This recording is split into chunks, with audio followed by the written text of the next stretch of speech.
Hi everyone, and welcome back to another video. This is Mindy Eggen. In today's video, I'm going to show you how to step up your stencil game. I'm going to show you 3 different ways to use one stencil just by changing our design and inks. The first one I'm going to show you is using your stencils for embossing. So in today's video, I am using the Painted Flowers Wreath stencil from Simon Says Stamp. This is an exclusive stencil offered only on their website. I'm starting off by taking a piece of white cardstock measuring 6 by 6, and I'm just holding my stencil down in place on top of that using some low-tack tape. To dry emboss a stencil, I am going to be using my Spellbinders Platinum 6 machine. I have my rubber mat on top of the platform. Then I placed my stencil down and then my embossing pad from Spellbinders. And I'm going to just run this through the Platinum 6. Now, after I remove this, I am not going to take off the stencil. I'm going to leave that there, and I'm going to ink blend on top of it using an arrangement of inks from PinkFresh Studio. So my stencil is still in place. I did not remove it after dry embossing. And I'm starting with Coral Reef, and I'm using the blending brushes from Gina K Designs. Now you can see I'm going both directions when I'm blending on my color. I want to make sure that I have coverage over the entire image there, and I'm just going over one area of the stencil. Then I'm going to move on to Peach Fuzz. So if you notice, I am going to go in rainbow order. I'm adding on that Peach Fuzz right next to my Coral Reef, kind of blending over a little bit so that I can do some overlapping. Then I have a Lemon Whip, so it's a really nice pretty yellow, blending into that orange. I think the magic when it comes to blending like this is the overlap. Next I have Fresh Pear, blending into that Lemon Whip a little bit.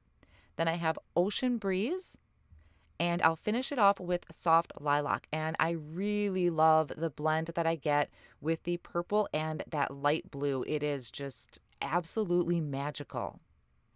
Now, after I have all of these colors ink blended, then I can go ahead and remove my stencil.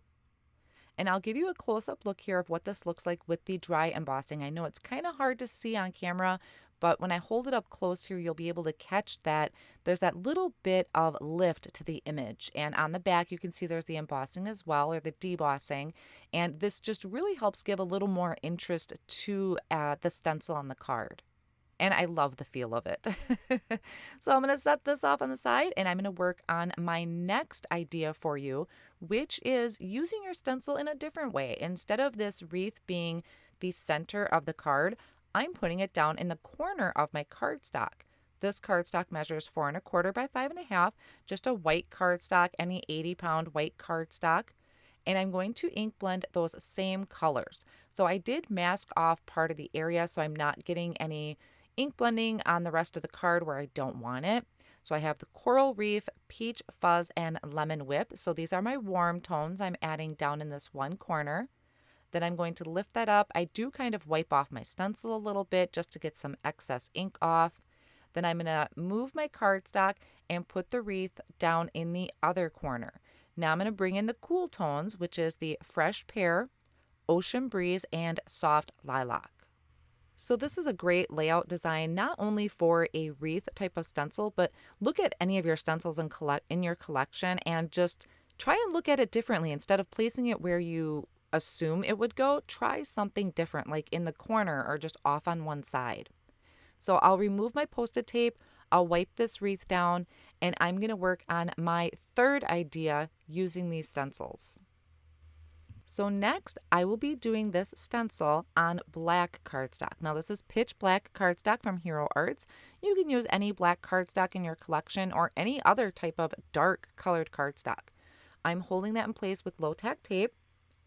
And then I'm bringing in Distress Oxides. If you haven't tried using Distress Oxides with your stencils on black cardstock, it really is a totally different look than you would expect.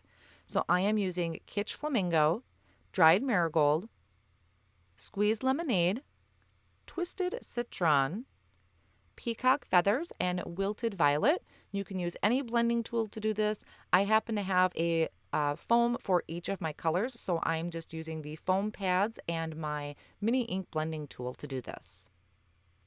And then after I peel and reveal, we're left with this really cool effect. Now to pull these backgrounds together for a card, I'm starting with the Welcoming stamp set from Simon Says Stamp and CZ Design. I initially bought this because I want to use this to make a baby shower card for my niece. So I have the word welcome and just one of the smaller sentiments there. I'm using some white cardstock to stamp my images using my black licorice ink from Lawn Fawn.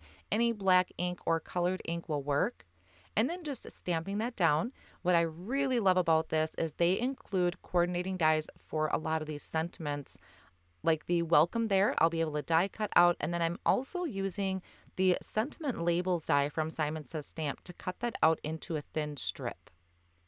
Now this first background where I did that embossing, the dry embossing, I trimmed that down to 4 by 5 1/4, and I'm lining the back of this with foam tape to add dimension to the card. After I remove the backing of that foam tape, I'm going to attach this to a piece of fog cardstock measuring 4 1/4 by 5 1/2.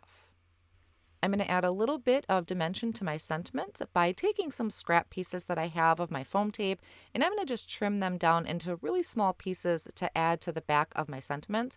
You could also die cut that word welcome a few more times and add dimension that way as well. So I'm going to take the welcome and add that towards the middle of my card. I like using my tweezers to kind of hold that in place. It keeps my fingers out of the way. And then I can kind of eyeball the sides and make sure the margins are even. And then I'm also adding that smaller sentiment at the bottom. So happy for you. So this is going to be going to my niece for her baby shower. And I finished this off by adding a few of the PinkFresh Studio Jewels around the sentiment. That dry embossing really does add a little bit of dimension to your card and just something really unique to try out. Now my second card, where I had done the wreath in the corners of the cardstock, I trimmed those down to 4 by 5 1/4, added it to a fog card base just like I had in my first card. This time I have the Happy Everything die. I die cut it 3 times from white cardstock and layered those together for dimension, and then added it to a piece of vellum that I used the shadow die for, and then I topped it off with black cardstock because I really wanted this one to pop from the background. And then just attaching that with some liquid glue to the front, and I'm tucking this down in the bottom corner. I really wanted to see all of my colors of the wreath in the corners.